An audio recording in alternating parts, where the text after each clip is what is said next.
Weirdos, I'm Felicia, and I like scary movies, and today I am joined by a special guest. This is Lee from Horror Pals. Do you want to say hey? Hello. Hey, how's it going, Internet? Sort of recently, but it's not recently because it was 2 months ago now. Oh my god. Did a collab on his channel doing Verotica, just to watch wild. along. And a movie I just can't seem to forget. Honestly, me either. It's something else. Yeah. Okay, so today, and this video is sort of inspired by both of us texting each other watching Joe Bob's Last Drive-In the other night. Yes. Well, what was the first movie he showed? Brain Damage was the first. Oh yeah, Brain Damage was the first one. And then Deep Red was the second one. Yes. And I did actually start, because I fell asleep. Sorry. Yeah, I also fell asleep during Deep Red. I was like, not that I didn't like it, I was just like in a weird like headspace and was tired and having a slight panic attack at the time. And I was like, I'm going to sleep. Bye. Yes, I started like from the beginning of that one last night, and I still fell asleep, but I did like it, so I'm going to continue on, I think. It's a good movie. It's just the kind of thing I was like, I can't do a double feature tonight. Yeah, it was a lot. And so we were texting, and I guess it came up that I asked if you liked Frankenhooker, and you said you'd never seen it, and I said, I've never seen Basket Case. Is it time for a collaboration? Yeah. And the answer was obviously yes. The answer was yes. Okay, so I guess I'll go ahead and get started because go for it. Basket Case, so we're talking about Frank Henenlotter. Yes. And what a wild little man he is. He has made some of the strangest movies I think I've ever seen, but also not that many of them. No, he hasn't. It's really a shame. It's like he only did the Basket Case, like the 3 Basket Case movies, and then like Frankenhooker and Brain Damage, and he has such a style to him. Yes. That I'm sad he didn't do more. I know. I've been more exposed to like John Waters films. I'm very recent to Frank's films, but there's this sort of like shock value and like sort of this like bad taste, but still having a lot of talent to back it up. Yeah. That I think that they sort of have in common. What I love about it is like all of his stuff is like so incredibly committed to the bit. Yes. Absolutely. And I love it. Like it's so much fun. Like Brain Damage is insane. Oh my god, I could not believe what I was seeing. It's so crazy, and like the levels it goes to, and the fact that it's just 100% committed to it, like it's this weird, like gross, kind of sexual, like schlock film, and I love it. My favorite moment of the entire movie was when we got to the like alien blowjob situation. Yeah. And we texted each other at the same time because you knew that I was going to be so shocked by it, and I was shocked by it. I was like, I told you this movie's nuts. Yeah, and I was like, oh my god. And I mean, they're all like that. Yeah. They're all like that. Totally. Okay, so the first movie that I had never seen that we started with is Basket Case.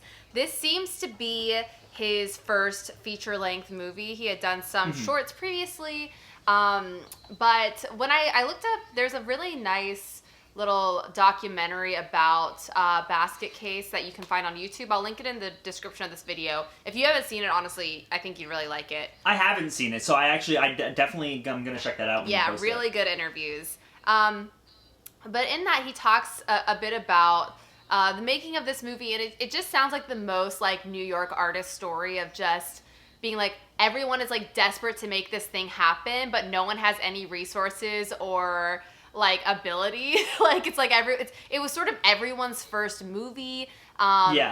There's like a famous little story he tells about our main character, which I'll get into the plot in a hot second. But he hands someone like he pulls a wad of cash out of his pocket at the very beginning of the movie, and that was apparently like the whole budget for the film. And it took literally like a year to make because they didn't have any money, and so they would film as much as they could and then they would show it to people and try to get the next, like, you know, $1,000 or whatever, and then they would go film the next scene that they could film. Like, I was like, that is the most New York thing I've ever heard. That's so interesting to me, because, like, I wouldn't think it would be that cheap, because Belial himself is, like, very well done. So well done. I'm surprised. And the fact that they filmed it over a full year and it doesn't feel like that. Because the movie, it's supposed to be, like, over a few days, right? Like, it feels very cohesive, I would say. Yeah, I think so. Yeah, and so the story... Oh, I should also tell you what I thought the movie was about before I watched it. Oh my god, yes, I want to hear this. Not the same. So I assumed Basket Case was similar to, like, Maniac. I assumed it was just a guy running around New York in the 80s murdering people. I don't know why I thought that. I mean, you're half right. That's true. I'm half right. And then what it, of course, ends up being, it's about a guy that had a Siamese twin, and they were cut apart against their will. Very rude. By the way, at the age of, like, 12, not like babies, which is what I thought it would be once I realized what was going on. And they are seeking vengeance on the doctors who separated them, which is crazy. And so the young man, who is Dwayne, played by Kevin Van Hentenryck, perhaps? Sounds right? Yeah, it sounds good to me. Sounds good. He is carrying around his extremely deformed brother in a basket. And that is the plot. Yeah. And so his brother's like a big potato. Big potato. With arms. Yeah. And just like this huge, horrifying skin mass with, and I think the idea of it is like all of his, because he's still functioning, he can move about. So all of his organs and things are just sort of in this skin sack. Yeah. And he's just coming out of it. And when I realized that's what it was about, I was like, oh no, is this just going to be like shock value for that's it? Like, am I going to be kind of bored after a while? And the filmmaking of this was so good that I was actually so invested in the story the entire time. Yeah, I mean, it's really cool. I like that. I kind of feel like all of his movies are like this weird love letter to like pre-Bloomberg New York. Absolutely. He really highlights like the sleazy parts of New York that aren't really there anymore. Absolutely. That was one of my favorite things about it. It's like 80s Yeah, it's New a York. lot of fun. Yeah. Because, of course, I moved to New York in 2011. So it was extremely clean, ready for tourists. All the like sleazy sexploitation theaters were closed. They turned into Broadway houses. Like the drug dealers are, working off of texting and not actually standing on street corners anymore. And that's one of my that's I think actually the moment that I got so invested. Like the opening sequence, we can't see who, but we see someone get murdered. We soon to realize that he is one of the doctors. And then I was like, okay, great, murder sequence, okay. But then when they show us New York, they show us Times Square, and we see our characters going through it. It's just like, I was like, oh, hell yeah. Like, and like they filmed this movie totally illegally. There's no permits. There's no anything. For sure. Yeah, and so it's like, I know this is just like the raw footage of what was going on at the time, and I love that. Oh, same. It's like, I mean, I love that whole grimy aesthetic of like all of his movies, and just in movies in general. I love like that whole like sleazy grindhouse like feel. That's kind of why I loved Terrifier. Oh yeah, totally. It like because it captures that same feeling and it's going for that same tone. Absolutely. And I love it. Like it's just fun. I agree. And there's also something for me in these type of movies that I've always loved, when there is a mix of like dirt and neon, or like sparkles and blood, like that kind of crossover, which I think comes a lot more into the movie you watched. Yes. But there is a little bit of that in here. Oh, for sure. I mean, So it's been admittedly a while since I've seen Basket Case, and I can't remember which ones have like certain bits in them because I've seen the trilogy. Oh, sure. So there's like certain kills and stuff that I know happen, but I don't remember which movie they happen in. Well, I'll tell you one of my favorites, and that is when the female doctor is killed with all the what are they called? Scalpels in her face? Oh, yeah. That was a moment where I was like, this budget had to be pretty good. Yeah, no. So there's one that I'm thinking of specifically, and it might not be from this one, but it's like when he like grabs somebody by the throat and squeezes, and their eyes like pop out. Is that not in this one? Oh, I don't remember an eye popping in this one. Am I crazy? Oh, maybe it's not in this. It might. No, I think it might be in a different one. It might be in like the second or third. But I love an eye popping. I can't remember. Oh, that brings me to a fun fact I can tell you. Oh, yes. That I learned today. And it was very heartwarming, actually. So apparently this movie, when it first got a little bit of distribution, they were playing it as a midnight movie, which makes sense. Absolutely. But they thought it would sell better as a comedy. And so they took all the gore out, which really I think would make the movie unfunny and confusing. I agree. And then it was Mr. Joe Bob Briggs. So the movie was not playing well in New York. It wasn't like doing well at all. It wasn't selling tickets. They tried to put it in San Francisco. It wasn't selling any tickets. And then Joe Bob literally called from Texas, from his drive-in, and said, I would love to show Basket Case, but I will only show the uncut version. Because somehow he had gotten his hands on a copy of it, and somehow he had seen it, and he wanted it. And oh, I love that. Isn't that so beautiful? And then we love Joe Bob. Yes. And then the movie, of course, did so well down the drive-ins, and so then they started sort of taking back all the comedy prints.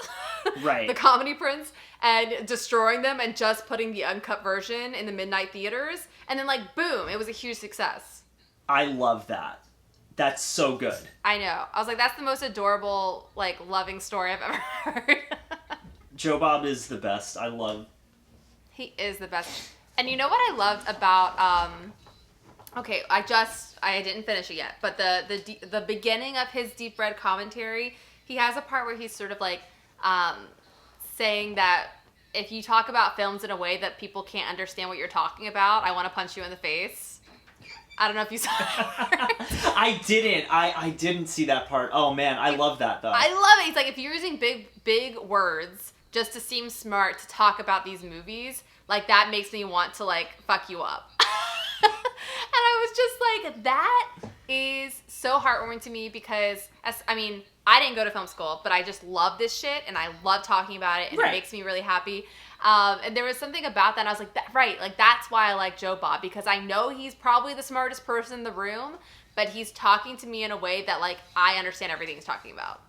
Yeah, no, I totally agree with that. I mean, like, I didn't, like, really go to film school either. Like, I took film classes in college, but I didn't really, like, you know, go to, like, film school.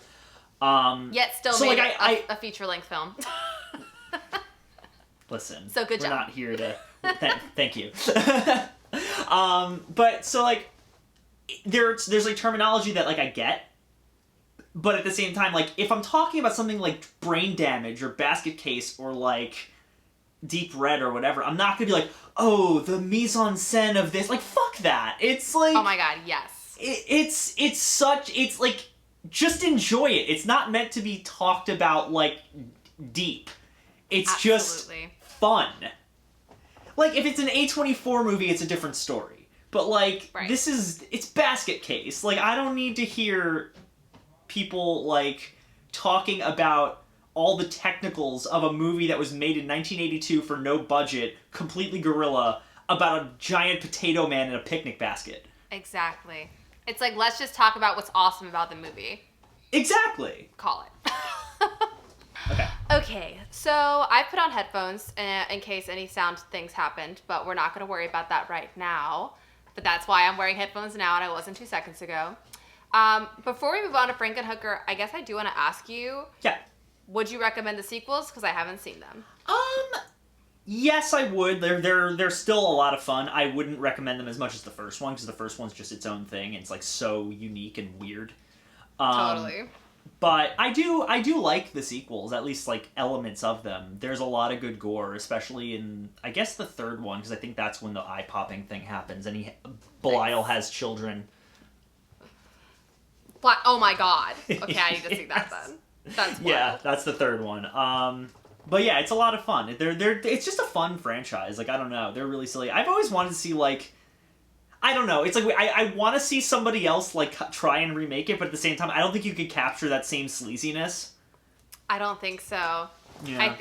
I think it's like you can only do that with a small budget. Like it has to look janky. Like the stop motion animation that's going on randomly, yeah, or not animation, but the stop motion stuff that's happening. It's like so. It's almost like so poorly done. But, like, that's why it's good. That's the charm, yeah. That's the charm? Yeah, absolutely. No, I agree with that. I mean, yeah, there's a lot of things about it. Like, certain movies can't be recaptured because of the era they were made in and, like, the circumstances they were made under.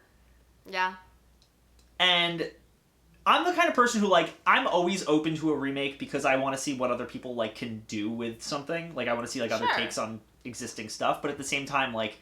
Yeah, it's like you can't recapture the things that made Basket Case so much fun. Yeah, 100%. And yeah, so it's weird. I'm of two minds on it. Like I don't really know where I stand on that.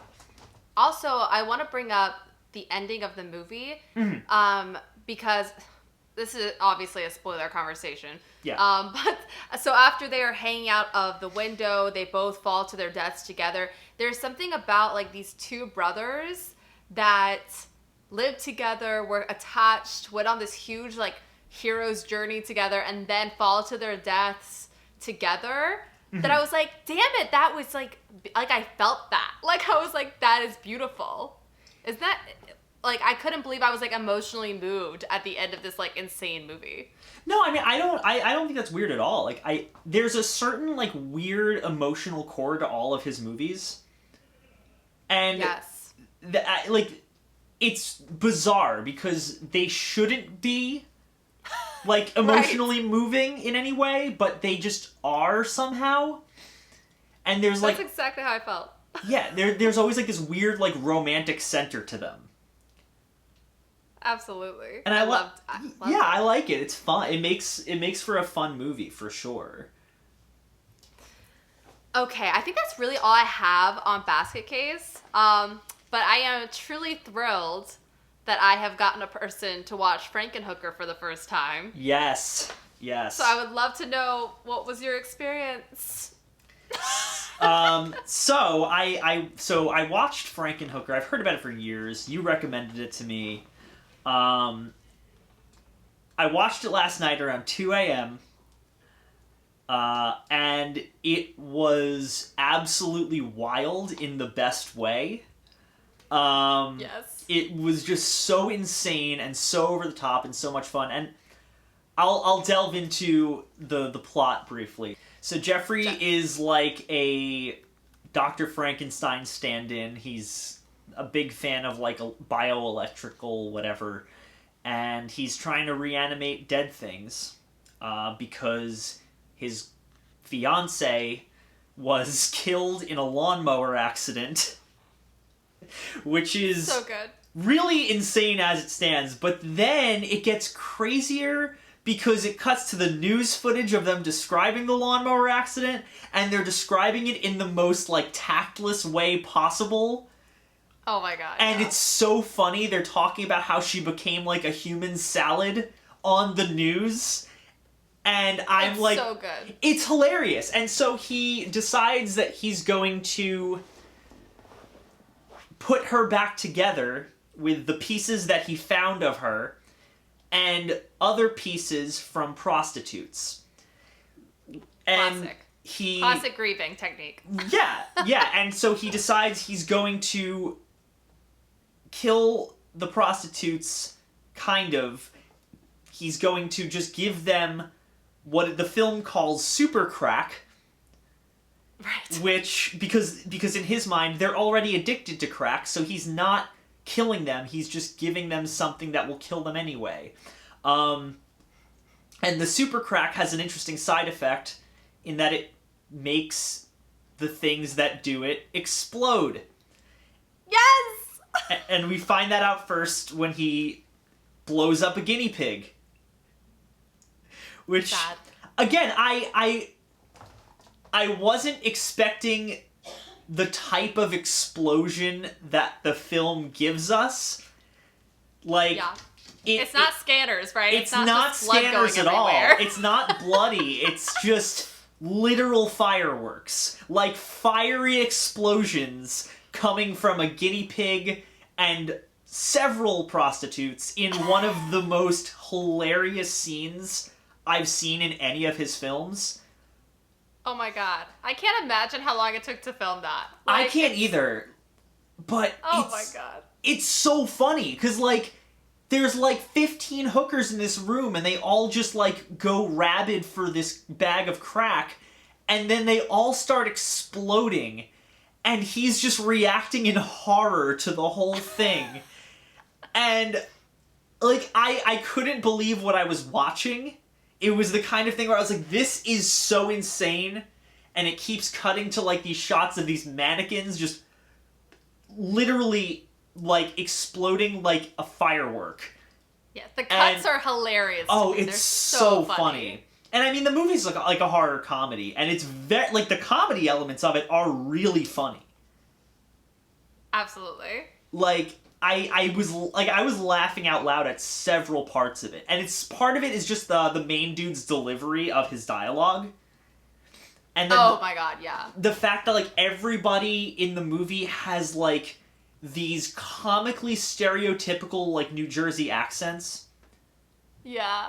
And it's just, like, everything about it, it's, like, all dialed up to 11, and it's so over the top.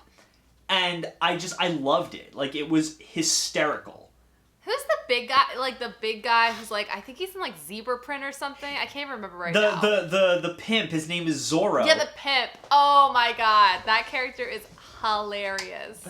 It's like, everything about it is just so, like, stereotypical, I guess.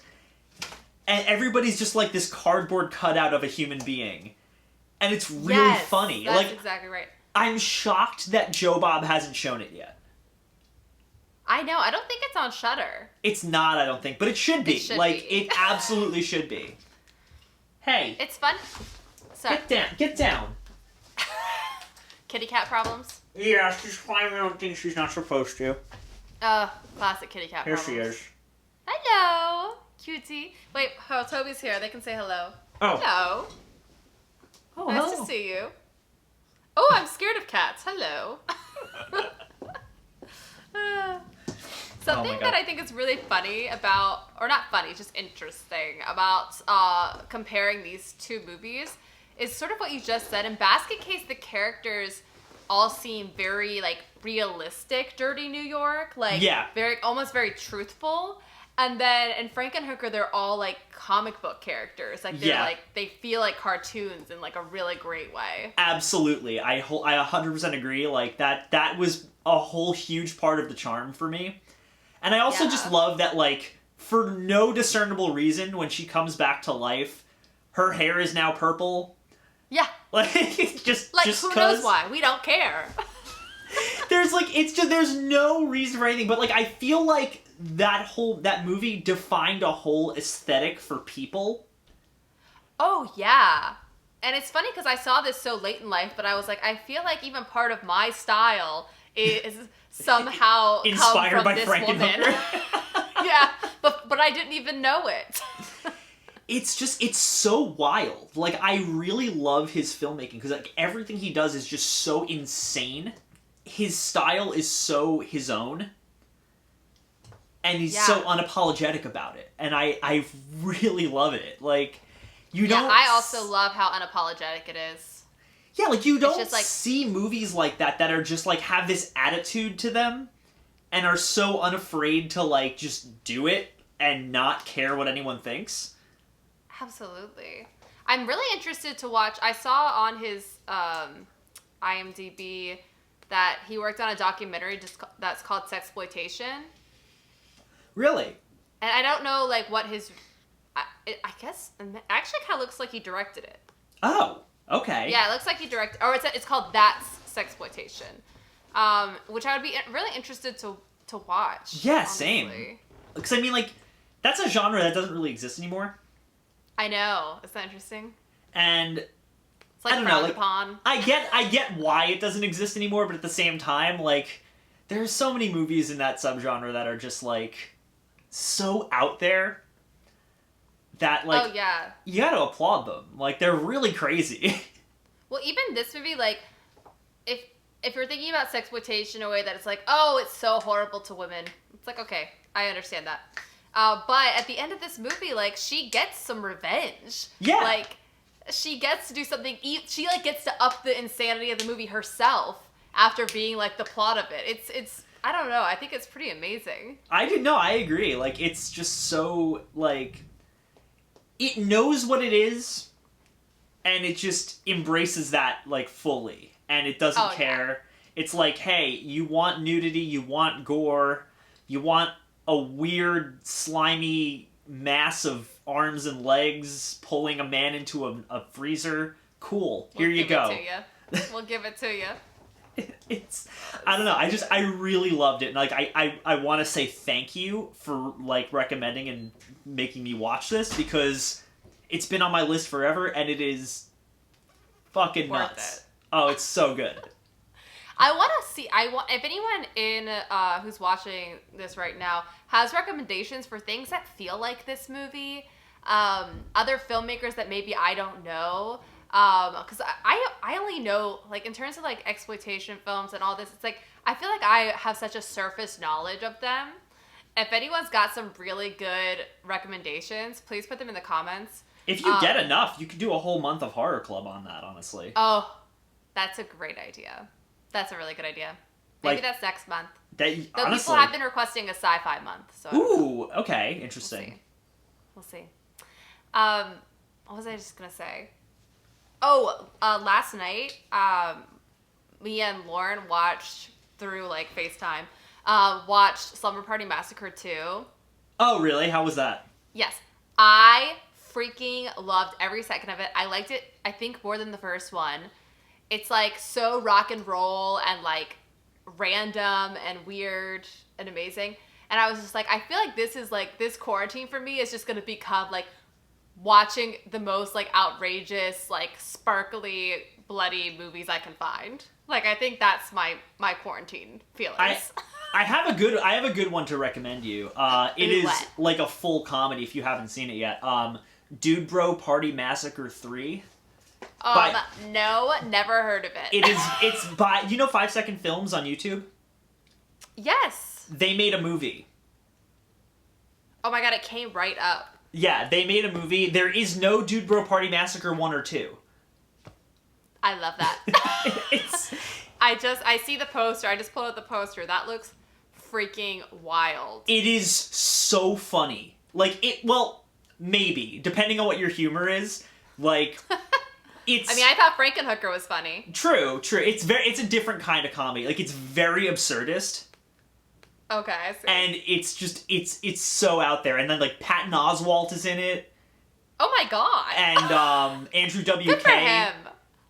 Oh, wow. Oh, and Larry King. How did they get these people to do it? I have no idea. That's hilarious. It also has like 3 directors. Like, yeah, I'm interested. I think it's on Shudder actually. Oh, nice. Okay, I'll it's check it out. Very strange. Also, another similar thing, also very out there in terms of its humor, The Greasy Strangler. If you haven't seen that yet, I have never seen that. That's one that's actually been on. I have like a. Don't we all have a really long list? Oh, that movie! I love that movie so much. But, like, it's very hit or miss if you're showing it to people, because, like, if you don't find somebody repeating the same phrase over and over and over for, like, 3 minutes straight funny... Oh, God. It's like a movie that's designed to annoy you. Oh, God. Am I gonna hate it? I don't know, because, like, it's the kind of thing where, like, they'll say something, they'll say, like, a weird phrase.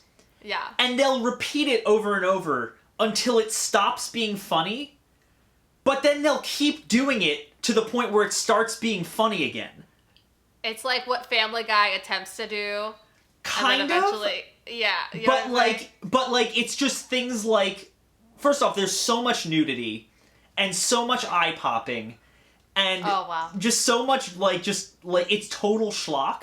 But then there's like scenes where like someone will be chanting the phrase "hootie tootie disco cutie" over and over and over and over, literally for like 2 minutes straight. Whoa. Also, did this come out in 2016? Yes, it did. I cannot believe this is that recent of a film. It's very recent. I saw it at Draft House, like opening night.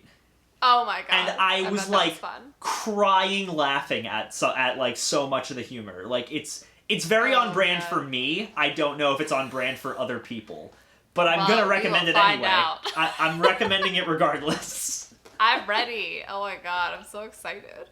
I love that. Okay, so you got some bonus recommendations for this video. Yeah, absolutely. Is there anything else about Frankenhooker you wanted to talk about? Not off the top of my head. I mean, a lot of it I covered in what I was saying about Basket Case and how I love it. It just captures like that grimy, like pre-Bloomberg New York. Yes, for sure. It's I just love the aesthetic of it. I really do. Yeah. I was gonna also say I really like the actress. Yes. Patty Mullen. Yes. She was a lot of fun.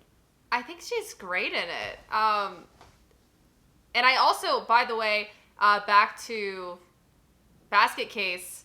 Sorry, I can't pull up things on my computer fast enough. But I thought the lead actor in that, whose name I said earlier and forgotten right now, he was also like fantastic. Yeah, I agree. I mean, like the acting. Like it's actually good acting. Yeah, no, the acting's really good. I mean, even in Brain Damage, like some of the acting was good. So some of the acting was good. But Brain Damage is also like leaning more into that schlocky like B movie thing. Totally. Yeah. What were you gonna say? I'm sorry. It's okay. I was gonna say that I think that is sort of the difference between when these kind of films can work and when they don't, is if the intention of the film is the intention to make a good movie versus the intention to like create humor off of making a bad movie. Mm-hmm. Do you know what I'm saying? Yeah. Like I hate in horror comedy land, like I hate when like the direction and the acting is pushing people to be bad. Yeah. Because they think that'll be funny. Like, no, I agree. Like, when you're trying to make a bad movie, it doesn't work as well. Yeah, exactly. Like, it's like all these actors are trying to, like, live the truth of these scenes. Yeah. Well, I mean, like... And that's why it works. I use Birdemic as a good example a lot. Because, like, have you seen Birdemic? No, but I was gonna nod along with you. Literal trash. One of the worst movies ever made. But oh, no. The first movie was made totally in earnest. Like, he genuinely thought it was going to be a really great film, and it wasn't. But then, like, he became self-aware and made a second one, and the second one's just not funny anymore because it's trying too hard to be bad. Well, that's funny, because that's sort of, like, what happened with Evil Dead, but somehow it worked, and I don't know how.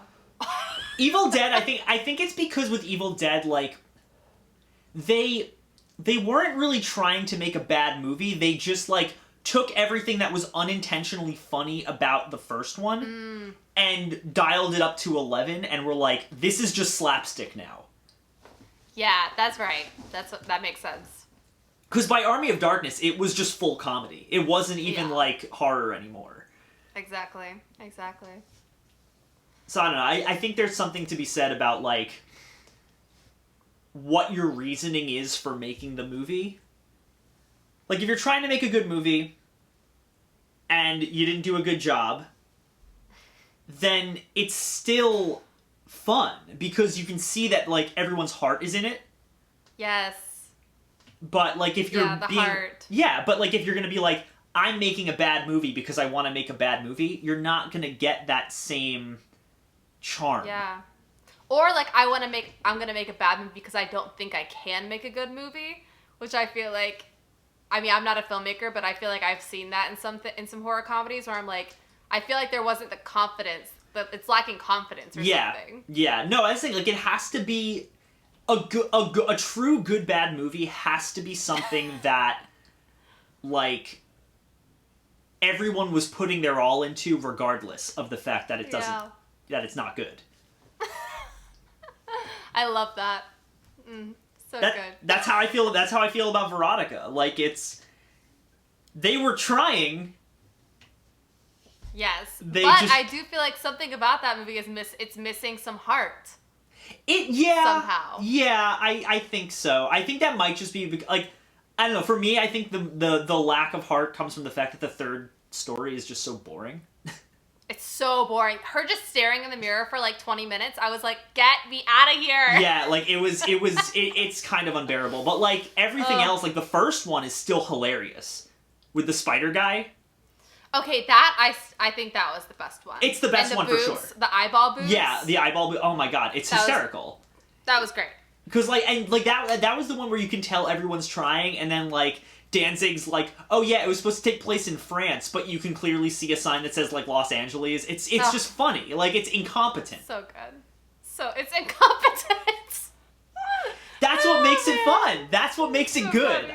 I loved it. Yeah. That's it. I don't know. Well, I think we can sort of wrap up this video. I feel like we've talked for a long time. And I love this. I love the idea of like a collab like this where it's like, oh, I'm excited for the other person to watch this movie. Yeah. If you want to do more of these, I'm absolutely down. Yeah, I think we have to. Like, this was because I was like, I'm so excited to watch this movie, but I'm almost more excited for you to watch Frankenhooker and then like talk. It was worth it. It was very worth it. Yeah, so good. No, I had a good time. And now I'm a huge Basket Case fan. I feel it's like a movie that I'm like, I can't believe I've gone so long without knowing that I really liked this. Yeah, no, it's a really fun movie. I'm trying to I gotta get that on Blu-ray. That's one of the ones I gotta own, yeah. This is random, but I after watching Slumber Party Massacre 2, I really wanted to own it. I was like, I have to own this. And so I started trying to look up copies of it, and the only Blu-ray there is it's that one and the third one. And on Amazon, you can't get it for less than $140. What? And on Walmart, they have one in stock that cost $180. Oh, and I was my like, God. Excuse me? Yeah, no, and there thank were you. no VHSs. I couldn't find a single VHS. And I was like, okay, apparently you can't own this. That's a shame. Like, I know. I wish they would, like, keep certain things in print longer than they do sometimes. Like, I know. I know it's hard. Like, they don't want to lose money. Blah, blah, yeah, but it's a shame because, like, certain movies deserve that kind of love. Exactly. Like, there are still movies I'm waiting to get, like, a proper Blu-ray treatment. Like, Candyman finally got one, and I was very happy about that. But yeah, I don't know. I know Arrow did both Basket Case and Brain Damage. Oh, really? So I have to get both of those for sure. Yeah. I'm trying to make sure my cat's not drinking out of the toilet again. Oh. Thankfully, my dog can't reach the toilet. He's too small. She finds a way. She's something. One time, Toby jumped up. I was like taking a bath, and Toby jumped up on the side because he wanted to be near me. But then he realized on the other side there was water and was like, "No!" and like fell backwards. I was like, "Oh my God!" I love that. Animals, the joy of our lives. She's good. She's just also a little hellspawn. Yes. All right. Well, thank you so much. Obviously, if you guys don't subscribe to Horror Pals, you should do it today. Thank you. I'll link everything down below. And if you're watching this video and you haven't subscribed to Girly Gore yet, do that too, because what are you doing? That would be weird. She offers a lot of cool stuff, especially on her Patreon. Go check it out. Patreon. And also check out Lee's Patreon. We love Patreon. We do. During these weird-ass times. Well, especially during these weird-ass times where financial stability is a thing of the past. Financial stability is a joke. But anyways. Felicia, thank you so much for having me. Thank you. Yes. I appreciate it. I had the best time. Let's definitely do this again soon. I want to do more of these. Yes. If you guys have recommendations for us to do in this kind of format again, please put them down in the comments. Absolutely. I have so many movies I've been meaning to watch and haven't yet. Oh yeah. Same. But have an ice cream, people, and I will see you in my next video. Bye-bye.